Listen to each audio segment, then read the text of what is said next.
Hola, ¿cómo están? Hoy tenemos a un gran invitado, tenemos al cónsul Dante Gómez del Consulado de México. Gracias por venir. ¿Qué tal, Eric? Muy agradecido con esta invitación. Bueno, primero gracias por venir porque sé que viene de Milwaukee, el manejo está poquito complicado y con la nieve nos hace más fácil, ¿verdad? No, tranquilo, la carretera despejada y en buenas condiciones. Hoy tenemos unas preguntas para que pueda platicar con la comunidad mexicana y obviamente ciertas personas que también tengan conocimiento de qué es un consulado, ¿verdad? No solamente para la comunidad mexicana, pero para que tengan conocimiento de eso. Una de las preguntas es, ¿cuál es su papel dentro del consulado de México y cómo comenzó a trabajar con ellos? Claro que sí. Bueno, yo estoy a cargo del Departamento de Asuntos Comunitarios.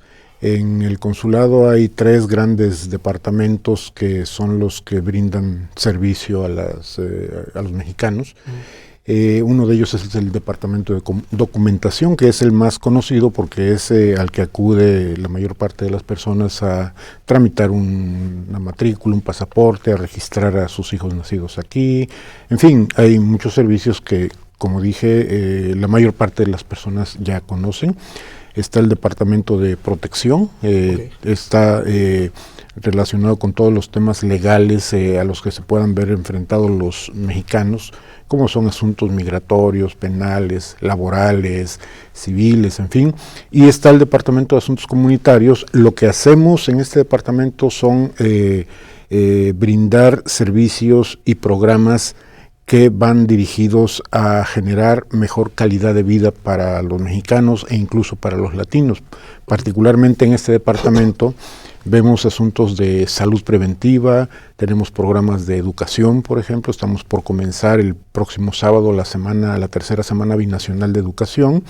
El próximo martes 19 de noviembre vamos a firmar un acuerdo con el Milwaukee Area Technical College para crear la ventanilla de orientación educativa, que todos los días va a funcionar en el consulado. Una persona capacitada, entrenada, va a orientar a las personas que acudan acerca del acceso a niveles educativos desde educación temprana hasta universidad, incluyendo la orientación que podamos brindar acerca del financiamiento, cómo los estudiantes más vulnerables pueden acceder a algunos recursos que eventualmente pueden estar disponibles, en fin.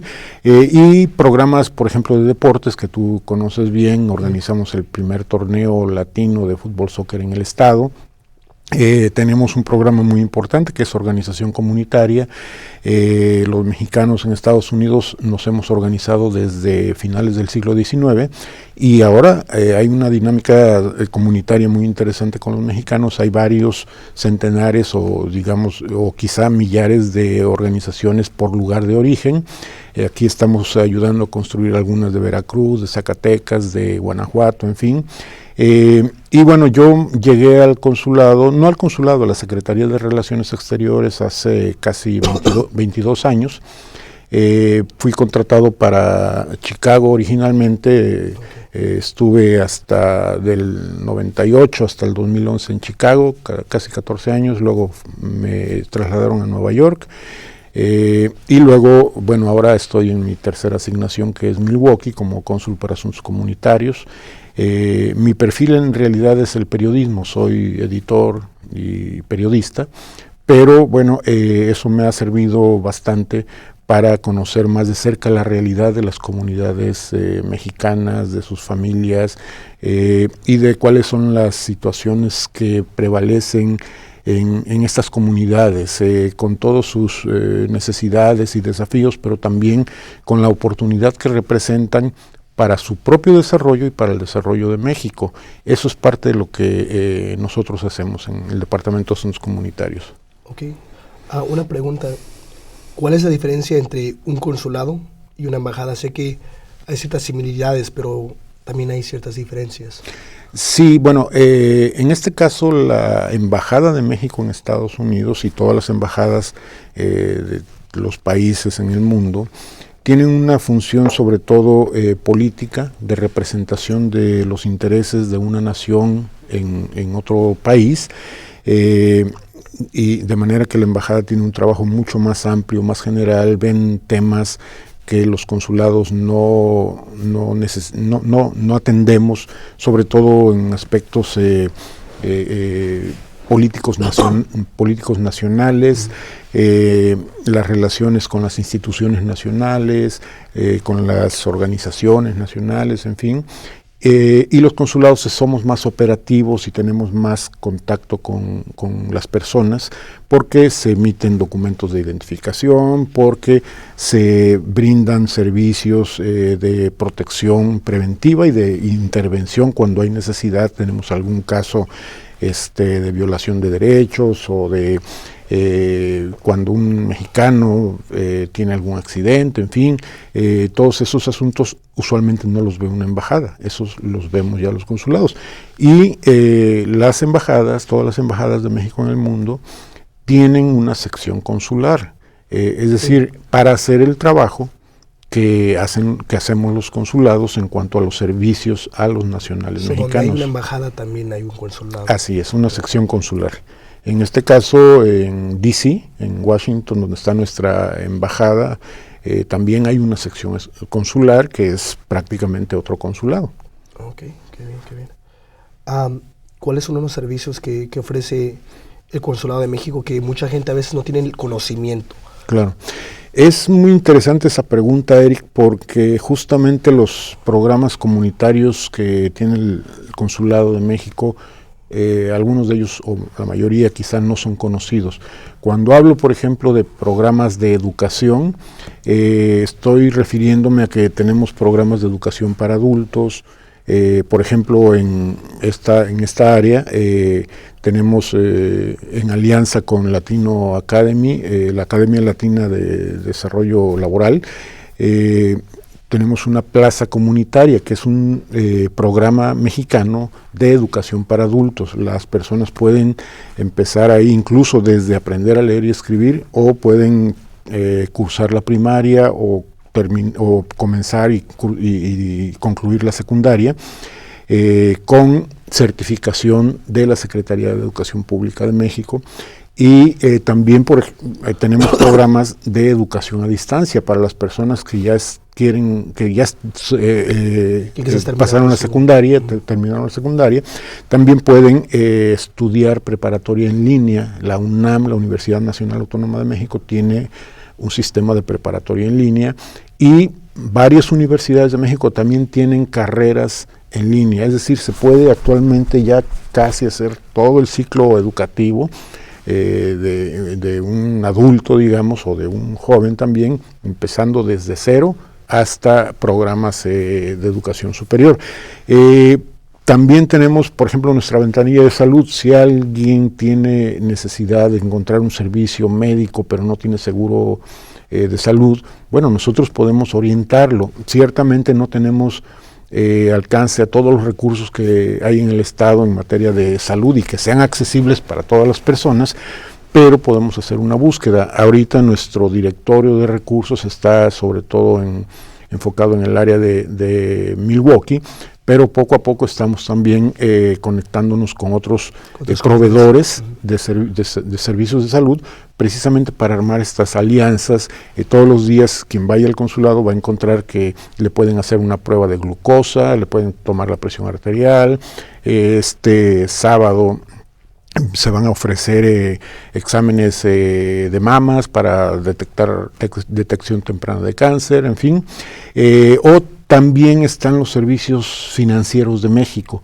Por ejemplo, una persona que quiera abrir una cuenta de banco en un banco de México ya lo puede hacer desde acá, y puede incluso vincular su cuenta de Estados Unidos con la cuenta de México, por ejemplo, para enviar dinero a México. Okay. El envío de dinero a través de una cuenta de banco es mucho más seguro, es en mejores condiciones porque la comisión que se paga es menor, y el tipo de cambio que recibe la persona, el familiar en México, es el tipo de cambio oficial del banco. Es decir, creemos que es el mejor mecanismo, pero sobre todo la bancarización, que es un tema que nosotros promovemos, es importante para que la gente cuente en términos financieros.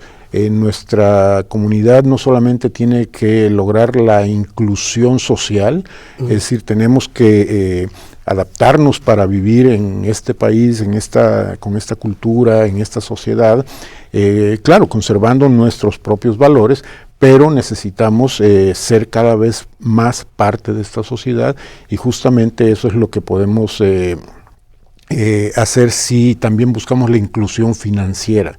En nuestra comunidad la mayor parte no usa servicios bancarios, por ejemplo. Acérquense a los bancos, piérdanles el miedo, nosotros podemos asesorarlos, podemos darles información general y conectarlos, pero por ejemplo este nuevo servicio de abrir una cuenta de banco desde acá para México, pues es de mucha utilidad, pero también las personas que trabajaron en México antes de venirse para acá y que cotizaron para el Seguro Social o para el ISSSTE, pues allá dejaron un ahorro que muchos olvidamos, no sabemos cómo podemos navegar en el sistema hasta dar con esa información de cuánto ahorramos en México. Ahora ya es muy sencillo a través de una aplicación que se llama Mi Afore. Afore son las empresas que ahora administran todos los ahorros para el retiro en México. Esos ahorros se invierten y producen dividendos. Entonces, mucha gente que emigró hace 15, 20 años, pues dicen, no, yo estuve trabajando 10 años allá, pero no sé cuál es mi situación en cuanto al ahorro, o lo que di para la vivienda o para el retiro, en fin. Y esto a través de la aplicación Mi Afore se puede hacer, se ingresan los datos personales y ahí la persona puede ver cuánto tiene ahorrado, cuánto es ahora con las inversiones, con los intereses, en fin, puede hacer un cálculo para ver cuánto va a recibir cuando se retire. A los 65 años ya se pueden retirar estos fondos, y puede hacer el cálculo de que, bueno, si con este saldo ahorita si yo me retiro en 3 años, pues a mí me va a corresponder tal cantidad mensualmente. Pueden continuar ahorrando incluso si lo quieren desde acá, y eso es muy importante porque, como sabemos, a las personas que no tienen documentos migratorios les es muy difícil encontrar un sistema de ahorro porque no los cubren los sistemas oficiales. Es muy difícil, pues hay que estar navegando debajo del sistema y eso pues no es lo recomendable. México ofrece esta posibilidad. Hay programas de apoyo a la pequeña inversión, por ejemplo el programa 3x1, que funciona a través de organizaciones como las que mencionaba hace rato, clubes de migrantes de una comunidad que quieren, por ejemplo, arreglar una calle, que quieren arreglar el alumbrado público de su ciudad o de su comunidad, o por otro lado pueden querer invertir en un pequeño negocio, en un proyecto productivo. Bueno, el programa 3x1, que implica que cada nivel de gobierno aporta $1 por cada $1 que aporta el migrante, es decir, por $1 que aporta el migrante, gobierno federal aporta $1, gobierno estatal $1 y gobierno del municipio donde vaya a ser el proyecto aporta $1, para hacer $4 de $1 que aporta el migrante. Esto se aplica también para proyectos productivos, es decir, si yo quiero montar un taller mecánico en mi lugar de origen, yo tengo que organizarme con otras personas para solicitar el apoyo del gobierno a través del programa 3x1 y que el gobierno apoye financieramente este proyecto a fondo perdido. Y no tienen que viajar, no tienen que viajar, no tienen que hacer No nada. tienen que viajar, pero deben tener representantes en México porque el programa tiene fundamento en los migrantes. Los proyectos que se lleven a cabo tienen que ser decisión de los migrantes, y quienes van a representar a los migrantes es una organización espejo, les llaman clubes espejo, que usualmente está conformada por familiares, amigos o gente de confianza, que van a ser los que van a representarlos ante las otras partes, ante el gobierno federal, ante el gobierno estatal y ante el gobierno municipal, que son los que toman las decisiones acerca de qué constructora va a llevar a cabo el proyecto, el plan de negocios, el proyecto técnico, en fin. Y esos programas, por ejemplo, yo conozco mucha gente que ha trabajado para ayudar a sus comunidades remodelando iglesias, calles, pozos de agua, y que lo han hecho por su propia cuenta, porque no saben que existe este programa. Hemos encontrado muchos casos así. y son prácticamente organizaciones que no están formalizadas, porque la gente se reúne. Por ejemplo, tenemos una comunidad grande de Suchilapan, Veracruz, en Milwaukee, y ellos ya se habían venido reuniendo desde hace 10 años, con propósitos sociales para festejar sus fechas tradicionales o cívicas. Cuando nos reunimos con ellos les hablamos de esta posibilidad de que se organizaran, crearan una mesa directiva, se registraran con el consulado y entonces ya pueden tener acceso a estos programas. Pero sobre todo porque la organización es la mejor fórmula para que los mexicanos podamos atender nuestras necesidades y nuestros problemas. Lamentablemente, en este país, México no somos gobierno, no somos autoridad. Nosotros protegemos, velamos porque los intereses de los mexicanos y de México se preserven, pero no tenemos esa ni la capacidad ni la autoridad para resolver muchos de los problemas que la comunidad tiene en sus propias manos. Que nuestros vecindarios sean mejores, más seguros, que nuestros hijos reciban educación de mejor calidad, que podamos influir en las decisiones desde el nivel local del municipio, con los concejales, para que ellos nos representen independientemente de que tengamos o no documentos migratorios. En este país, afortunadamente, existe el derecho constitucional, que cualquier persona tiene el derecho de expresarse, de opinar, pero además que tienen la responsabilidad de participar cívicamente. Esa es una de las fórmulas en que los mexicanos también nos hemos desarrollado, porque hemos logrado integrarnos a ese sistema, que es un sistema que viene desde la independencia, la Constitución, en fin, en donde la ciudadanía, la sociedad civil tiene un gran poder, tiene una gran capacidad de transformación y sería lo más importante que nuestras comunidades aprovecharan la capacidad que tienen de conectarse para crear estas organizaciones. Por ejemplo, para el consulado sería mucho más fácil si trabajamos con los líderes de estas organizaciones para llevarles los servicios, por ejemplo, de capacitación. Podemos montar talleres para explicarles qué hace el consulado. Tenemos un taller de 6 horas, usualmente lo damos en 3 semanas, para explicar qué hace cada uno de estos departamentos, y aún así es insuficiente ese tiempo, porque hay muchas cosas de las que hacemos, pero sobre todo hay muchas dudas de parte de la comunidad, no solamente en cuanto a los servicios que ofrece el consulado, sino en otros temas que tienen que ver precisamente con su integración social. Nosotros, como decíamos, en muchas ocasiones solamente somos facilitadores para conectar necesidades con oportunidades, y por supuesto estamos a cargo de brindar la documentación básica que toda nación debe asegurar a sus nacionales. Ese es, digamos, uno de nuestros principales objetivos y tareas, pero también nos preocupa mucho y nos ocupa el que nuestras comunidades se integren a la sociedad que los está recibiendo, que respeten las leyes, que defiendan sus derechos y que se integren aprovechando los servicios que hay. Una cosa es que no tengamos documentos migratorios para, digamos, salir a la luz del día y tener mejores condiciones, pero otra es que no tengamos acceso a servicios a pesar de que tengamos o no documentos. Eso es diferente. La principal necesidad que en lo personal he visto en estos casi 22 años no son los asuntos migratorios por sí mismos, es la falta de información, que puede ayudarnos a prevenir situaciones migratorias adversas, que pueden ayudarnos a conocer mejor lo que es DACA, si sigue vigente, si puedo si me puedo inscribir a DACA todavía, o qué pasa, o cómo puedo encontrar ayuda financiera para ingresar a la universidad si no tengo papeles, ¿no?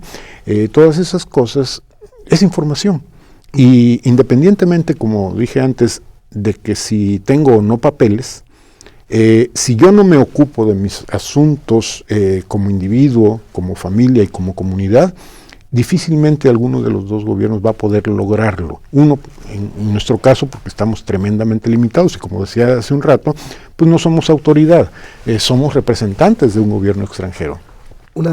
Y el gobierno de Estados Unidos pues no tiene la capacidad, o sobre todo pues en las actuales circunstancias no es un tema relevante la integración social de las migraciones, no solamente de Latinoamérica, hay muchos otros migrantes que padecen similares circunstancias. Una pregunta que tenía es, si una persona, hay que decir que yo vengo de México y no tengo el papeleo, no tengo, como hay que decir, que mi certificado de nacimiento y todas esas cosas, ¿qué es lo que uno puede hacer para sentarse con el consulado si es que no tengo nada de papeleo? Bueno, sí tenemos y casos no puedo, así. hay que decir, no puedo tampoco salir afuera. Uh-huh. Hay casos así, afortunadamente son muy escasos. Cuando un nacional mexicano se presenta sin ningún tipo de documento, es decir, sin acta de nacimiento y sin una identificación con fotografía y expedida por alguna autoridad de México o de Estados Unidos, existe. Afortunadamente, parte de estos servicios, Eric, qué bueno que me hace la pregunta, que ya están disponibles desde acá, es la impresión de las actas de nacimiento. Ahora cualquier persona, mexicano por supuesto, que haya sido registrado en México, que necesite su acta de nacimiento, ingresa nada más al internet y busca en el buscador mi acta de nacimiento, y ahí los lleva a un portal del gobierno federal en donde la persona interesada puede gestionar la impresión de su propia acta. Y realmente yo es lo que más recomiendo, que no se esperen a ir al consulado a sacar el acta, porque el acta que les damos es un acta en papel oficial, se ve más bonita, pero si esa acta se pierde, hay que volver a pagar $13 para ir por una reposición de acta. Si lo hacen por internet, el portal les genera un archivo digital, un PDF. Entonces ustedes ahí en ese archivo van a tener su acta, y si se les pierde la que impriman, pueden imprimir las que quieran. Es válida si se imprime en papel normal, en papel bond, porque tienen ahora otros candados de seguridad, como son estas, bueno, no recuerdo los códigos de barras y otros códigos, y eso resuelve una buena parte. Ahora, cuando el problema es que la persona no está en el sistema, no se encuentra, si tú, por ejemplo, Eric Zúñiga, ingresas a esta plataforma, te buscas y no te encuentras, es porque esa acta, ese registro no está digitalizado todavía. Entonces hay que solicitar al registro civil del municipio donde fuiste registrado que suban el acta a la plataforma para que pueda ser accesible desde cualquier parte del mundo. Para los asuntos de identificación, hay recursos también. Primero, lo que hacemos es una entrevista exhaustiva hasta donde se puede, porque pues tenemos la presión del flujo de la gente. Y en esa entrevista nos damos cuenta si las personas ya no tienen ningún otro documento con el que puedan comprobar que esa persona de la fotografía se llama así como aparece en su acta de nacimiento. Entonces le hablamos de un último recurso, que es una constancia de identidad, que es emitida por las autoridades municipales de el municipio donde la persona nació, pero sobre todo donde fue registrado. A veces yo, por ejemplo, nací en Acapulco, pero me registraron en Chilpancingo, que no es el caso. Entonces lo que cuenta es la ciudad donde fue registrado, porque ahí, en esa ciudad, en ese municipio, está el libro, está el archivo, digamos, original, donde fue asentado el registro. Y para eso hay que hacer un cierto trámite, nada complejo, pero sí se requiere que un familiar lo represente a uno allá, para que vaya al ayuntamiento, a la secretaría del ayuntamiento, y pida una constancia de identidad para una persona, para un migrante que está allá. Ahí le explican el procedimiento, pero si alguien está en esa situación, yo con todo gusto puedo orientarlos o puedo canalizarlos al servicio adecuado. sobre todo para estos casos de falta de identificación. Tendríamos que ver si, por ejemplo, tiene un certificado escolar en México, bueno, que se lo manden. Si es muy antiguo, bueno, tenemos que reforzarlo con otra prueba documental. Pero lo que sí puedo decir es que el 99.999% de los casos tienen una respuesta, tienen solución. Eso es lo bueno. Una pregunta también que tengo es, yo sé que el consulado ofrece muchos beneficios. ¿Cuál usted cree que es el beneficio que menos, tenemos de conocimiento o que menos aprovechamos? ¿Qué le gustaría que aprovecháramos más? Bueno, ¿verdad? yo puedo hablar de mi departamento, que son los programas comunitarios, pero me arriesgaré a dar una opinión en un aspecto más general. Lo principal que creo que nos hace falta promover, como decía antes, es la información preventiva. También el consulado tiene un programa de capacitación en materia de prevención de incidentes legales. ¿Qué hacer si me detiene la policía? ¿Qué hacer si se presenta un agente de migración afuera de mi casa? La mayor parte de los problemas en los que incurrimos los mexicanos y seguramente muchos inmigrantes es que no sabemos cuáles son las leyes de este país, cuáles son las costumbres de esta sociedad y cuáles son nuestros derechos. Entonces siempre decimos la información, pero además la información de calidad, la información creíble, oportuna, es la mejor herramienta para prevenir, no solamente en materia legal, también, por ejemplo, en materia de salud. En nuestros países de origen, en muchos de nuestros países de origen no tenemos esa cultura todavía de ir a revisarnos con el médico cada cierto tiempo. En México, por ejemplo, vamos al médico cuando nos duele algo, cuando nos enfermamos o cuando de plano ya no nos podemos parar de la cama. Eso es malo. Eso es terrible en cualquier parte del mundo. Pero digamos, en México hay algo importante y es el derecho a la salud. En México, constitucionalmente, todos los mexicanos tenemos derecho a la salud. En este país, la salud no es un derecho, es un servicio. Y es un servicio que cuesta muy caro. Y que la mejor forma de no caer en padecimientos crónicos, por ejemplo, que son fatales, como una falla renal, como problemas en el corazón, en el aparato circulatorio, en fin, la mejor fórmula es prevenir.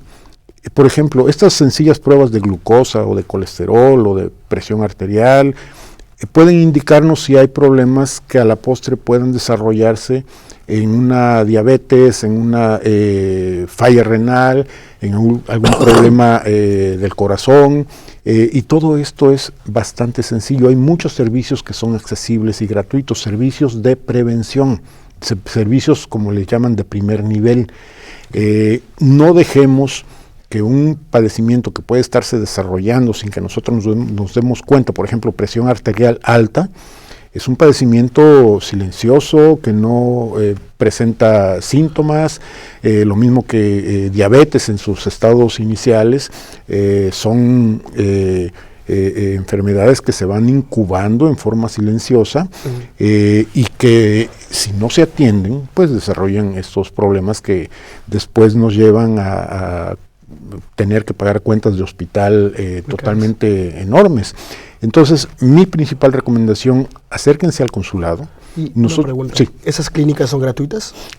Son gratuitas algunas, atienden y sirven a las personas con base en sus ingresos.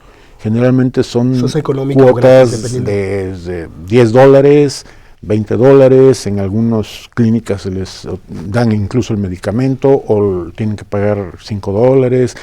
En la ventanilla de salud tenemos un directorio, nuestra promotora de salud se encarga de buscar la clínica más accesible, más cercana y donde la pueden atender a la persona sin seguro médico y donde no le van a pasar una factura de miles de dólares, porque también eso nos preocupa, ¿no? No vamos a enviar a las personas a un hospital en donde sabemos que no le van a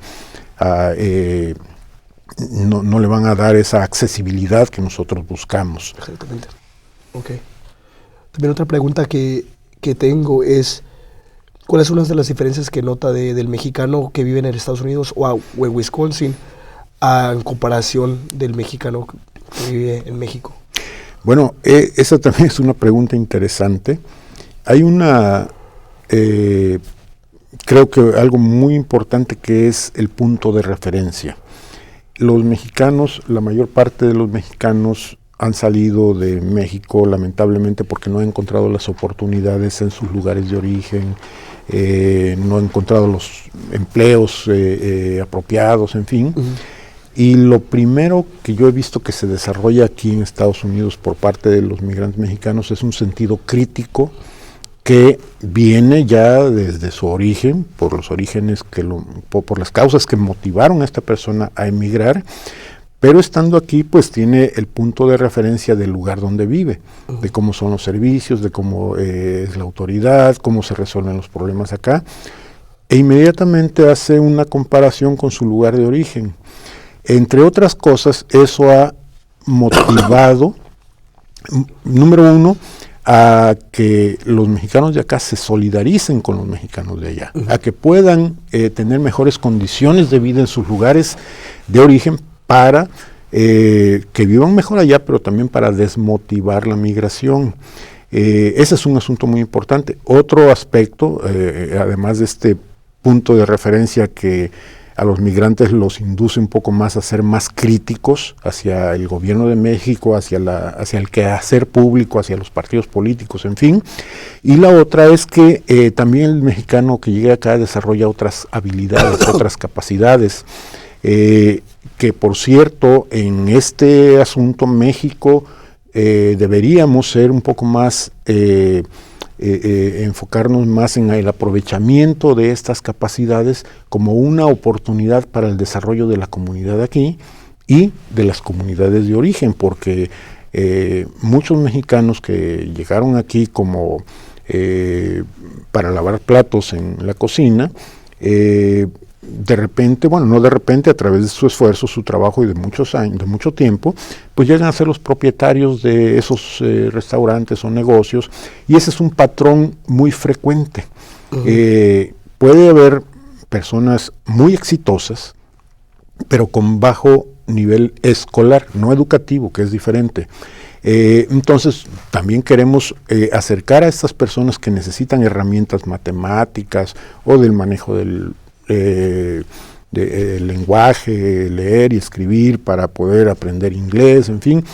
Queremos que estas personas tengan acceso a estos servicios, bueno, no solamente estas personas, todos, pero particularmente porque ya desarrollaron muchas otras capacidades, pero sus habilidades educativas o formales en la parte educativa, pues no están desarrolladas. Seguimos todavía, por ejemplo, tenemos teléfonos celulares de última generación, pero no tenemos una cuenta de correo electrónico. Lo que más usamos es las redes sociales, Facebook, o el WhatsApp, o el texto, lo cual está bien, pero estamos dejando de lado las grandes capacidades de comunicación que existen, por ejemplo, en la visita a los portales como los que estamos hablando, en la creación de un correo electrónico. Actualmente muchos de los servicios, algunos de los que yo he mencionado aquí, se hacen a través de un correo electrónico. Por ejemplo, si alguien quiere una cita en el consulado y no quiere estar esperando en el teléfono que le contesten, puede ingresar a la página de Mexitel. Okay. Y ahí les piden un correo electrónico para que ustedes a través de esa plataforma puedan hacer una cita el día y a la hora en que a ustedes más les convenga, porque ahí les aparece el calendario.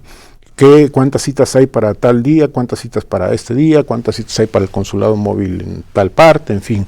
Entonces, eso es algo que pues también es parte de la cultura y del aprendizaje que debemos tener cuando inmigramos, pero también después de que ya estamos bien acomodados, estabilizados, que tenemos un trabajo, una vivienda, en fin, pero se nos olvida y lo vamos dejando ahí. Programas de educación para adultos, por ejemplo, que pueden aprovechar las mujeres que trabajan en la casa la mayor parte del día y que quisieran tener oportunidad para aprender a leer y escribir o para terminar la secundaria, en fin. Y aquí en la Academia Latina hay esos programas, por ejemplo.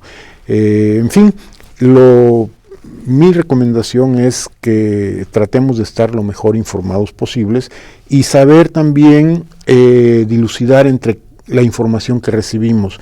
Es muy frecuente, por ejemplo, que con la situación que a veces se presenta con detenciones por parte de la autoridad migratoria, pues se genere un estado de tensión, de estrés, que es más dañino en las familias, en los niños, que no reflejan quizá ese miedo, pero lo llevan dentro, les está minando su estado de ánimo, y eso definitivamente a ningún ser humano le ayuda a vivir mejor.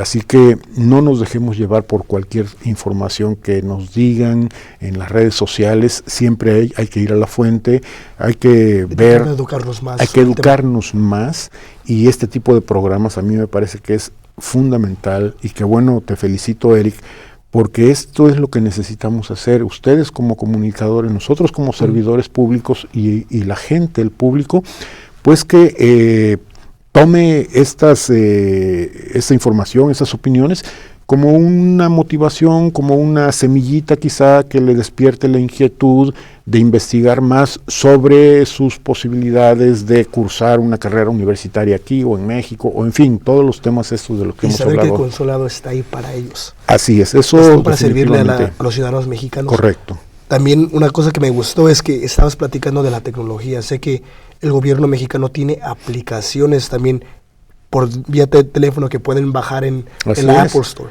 Así es, así es. Quizás no tienes que ni ir a la también website. En la de Android. También Android. Bueno, yo soy de iPhone, o sea que... Pero sí, hay aplicaciones también que ellos pueden tener y bajar en su teléfono. Correcto. Bueno, una aplicación que es la que recomendamos y que no he mencionado es Mi Consulmex, que es una aplicación en donde va a encontrar los servicios que ofrecen todos los consulados de México en el mundo, y por supuesto el de Milwaukee le da la información básica y los puede canalizar a los servicios directamente o con alguno de nosotros. Pero como bien dices, ahora la tecnología nos está sirviendo para este proceso de integración. Yo digo siempre que México y Estados Unidos pues han estado vinculados históricamente y geográficamente, pero lo más importante es la vinculación social, la vinculación humana. La binacionalidad. Tenemos un acuerdo comercial con los 3 países de América del Norte, pero no hemos atendido todavía a nivel de políticas públicas binacionales de ambos países la parte humana. Y eso es lo que hacia donde quisiéramos llegar, que el componente humano, que es el más importante en esta relación, pues tenga también una cobertura de programas y de políticas públicas que puedan permitir esa binacionalidad. Y no solamente de mexicanos, estoy hablando que también personas estadounidenses, sobre todo cuando llegan estos climas, emigran a México temporalmente y se viven en los 2 países. Entonces tenemos la binacionalidad de las 2 partes, y lo que necesitamos ambos países es avanzar en ofrecer, en desarrollar servicios, programas y políticas públicas que faciliten esa binacionalidad. Exactamente. Una pregunta también que tengo, que ya es otro tema, ¿verdad? Obviamente, pero hay que decir que el ciudadano mexicano, cuando hay tiempo de elecciones, ellos pueden votar en el consulado. ¿Cómo funciona el consulado para las personas que hay que decir cuando está la siguiente carrera presidencial? No, el sistema electoral en México es un poco distinto. ¿O tienen que estar ahí? No, se puede votar desde acá, pero actualmente solo se puede hacer por correo. En México las elecciones las organiza un cuerpo independiente que no forma parte del gobierno o del poder ejecutivo. Es un órgano electo por el Poder Legislativo a propuesta del presidente y de los partidos políticos, el que finalmente decide todo lo relacionado con las elecciones. Hace algunos años las elecciones todavía eran organizadas por el gobierno, por la Secretaría de Gobernación. Eso cambió a partir de hace como 20 años, porque pues ese tipo de organismos no pueden organizarlos o no pueden crearlos las personas que están en el gobierno, en el poder, porque entonces habría parcialidad. Por eso se creó un organismo autónomo que es el Instituto Nacional Electoral, y nosotros, los consulados que formamos parte del Poder Ejecutivo, no podemos interferir en estos procesos electorales, excepto para la recepción de documentos para el trámite de una credencial de elector. Esto sí lo podemos hacer porque se firmó un convenio entre la Secretaría de Relaciones Exteriores y el Instituto Nacional Electoral para que los consulados sirvieran como una ventanilla de recepción de documentos. Cuando una persona va a solicitar una credencial de elector al consulado, nosotros no se la damos en el momento, porque lo que hacemos es ver que él cumpla con los requisitos, y esa documentación digitalizada se va al Instituto Nacional Electoral, no se va a la Secretaría de Relaciones Exteriores. Y el INE es el que procesa esta información y elabora las credenciales del elector y se las envía al ciudadano mexicano por correo directamente. Entonces, en tiempos electorales, el ciudadano mexicano se preinscribe a través de internet para decir: yo quiero votar en las siguientes elecciones federales, y el INE le envía la documentación a su dirección, a su domicilio, todo pagado. El ciudadano no tiene que pagar nada, porque el INE le envía la boleta electoral y le envía el sobre prepagado para que sea correo. Es su derecho, ¿no? ¿Mande? Y porque también es su derecho. Sí, votar. Exactamente. Pero ya llevan varios años explorando la posibilidad de que esto se pueda hacer vía electrónica, a través de internet, sin demérito de los candados de seguridad. Esa es la principal razón por la que todavía no es posible. Yo sé que hay muchos países que lo hacen, pero en México nuestra historia electoral ha motivado a que nuestro sistema electoral sea uno de los más rigurosos, de los más vigilados, de los más claros y transparentes del mundo, y que ha servido también de modelo para otras naciones en materia electoral. Y precisamente es lo que se está cuidando, lo que se cuida es de que este procedimiento electrónico pues sea seguro para las instituciones y para los ciudadanos. Hay quienes dicen que en las próximas elecciones presidenciales, en el 2024, ya habría la manera de hacer el voto electrónico. Por lo pronto, pues es a través del correo, así como... Una pregunta, sí. en cuestión de esto. ¿Qué tan... Sé que tienen la oportunidad, pero ¿la gente se involucra mucho en votar? ¿O cómo mira los números de los ciudadanos mexicanos que viven en Estados Unidos? No como fuera lo deseable.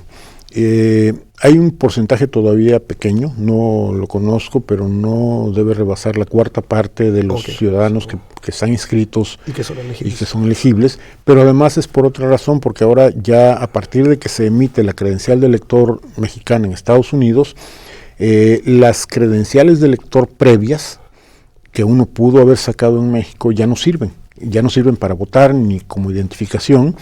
Entonces, muchas personas que tenían credencial de elector no la han renovado o no han obtenido la nueva credencial de elector que se expide en los consulados, y eso también impacta el número de posibles votantes. Pero aún así, siguen siendo bajos los niveles de participación, y esa es una pérdida para todo el mundo. No solamente es en términos económicos, sino del ejercicio de nuestros derechos, tanto para participar en la elección de quien nos va a representar, a gobernar, como en la posibilidad de que el migrante mismo puede ser elegido y puede ser postulado y elegido para un puesto de representación popular. Es decir, esos derechos hay que ejercerlos, y las personas que tengan la doble nacionalidad, estoy hablando de México y Estados Unidos, tienen que aprovechar esos derechos en las dos naciones. Por eso es importante también que quienes hayan perdido su nacionalidad mexicana, porque se hicieron ciudadanos estadounidenses antes del 21 de marzo del 98, tienen que recuperar su nacionalidad. Pero quienes se hicieron ciudadanos después del 21 de marzo del 98 no perdieron nacionalidad mexicana, y los niños que hayan nacido después de esa fecha pueden ser registrados como mexicanos en el consulado. Y eso es muy importante, no solamente para tener los derechos en los dos países como ciudadanos, es importante también por un factor de identidad para nuestros hijos. Nuestros hijos deben crecer con un sentido fuerte de pertenencia, con una identidad muy firme, porque saben de dónde vienen, saben cuál es su origen, su cultura, de dónde vienen sus padres, en fin, porque eso nos da mayor claridad para saber hacia dónde queremos ir, pero también para integrarnos a la sociedad. Y si uno recupera o es registrado como mexicano, uno crece con esa noción de que es mexicano, pues como cualquier otro mexicano, porque tiene los mismos derechos, pero otra cultura. Pero esta es una cultura binacional, que eso es lo que a veces nos cuesta trabajo entender. Los mexicanos hemos desarrollado una cultura binacional, vivimos en los dos países, muchos otros no tienen esa posibilidad, y eso es lo que necesitamos aprovechar como país, como comunidad y como individuos también. ¿Cómo puede la gente contactar al Consulado de México? Bueno, yo voy a dar pueden contactar, la forma más fácil es a través de Facebook. La página de Facebook la consultamos todos los días, ahí pueden hacernos preguntas. Sí. Pero también yo puedo dar mi número telefónico directo para ver todos los asuntos relacionados con programas comunitarios: salud, educación, deportes, educación financiera, organización comunitaria, en fin. Mi teléfono es el área 414-944-7605. Repito, 414-944-7605. Mi correo electrónico es de Dante, Gómez con Z, M, de Gómez M, @ S de Secretaría, R de Relaciones, E de Exteriores, .gov, pero con B de bueno, .mx, sre.gov.mx, y estamos a sus órdenes con todo gusto. ¿Tiene algunos últimos mensajes para la comunidad?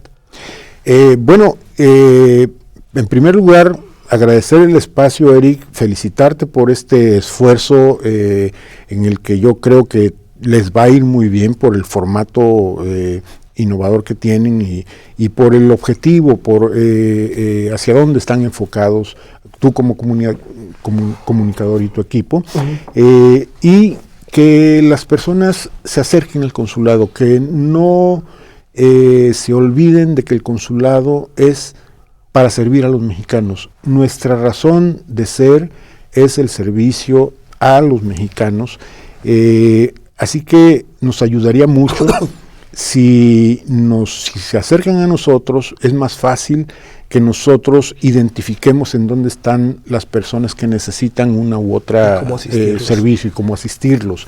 Entonces, tenemos varios departamentos que estamos en donde estamos a sus órdenes. En nuestro sitio de internet también pueden consultar.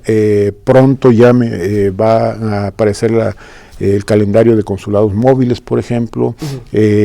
Y información, por ejemplo, si quieren ir a México en automóvil, cómo pueden tramitar su permiso de importación temporal del vehículo, o si se quieren regresar definitivamente a vivir a México, bueno, qué es lo que pueden llevarse como parte de su homenaje de casa, etcétera. Uh-huh. Lo importante es que se acerquen. Así es. Obviamente, si estás mirando este show y no eres mexicano, de todos modos, acércate al consulado de tu país, ¿verdad? Eso es clave. Y obviamente, si eres mexicano, pues ya tienes la información del consulado mexicano, y no tener miedo y acercarte a ellos. Así es. Gracias por venir al show. Al contrario, Eric, muchas gracias. Y recuerden que siempre van a ser bienvenidos aquí en Bienvenido Wisconsin. Que tengan un buen día.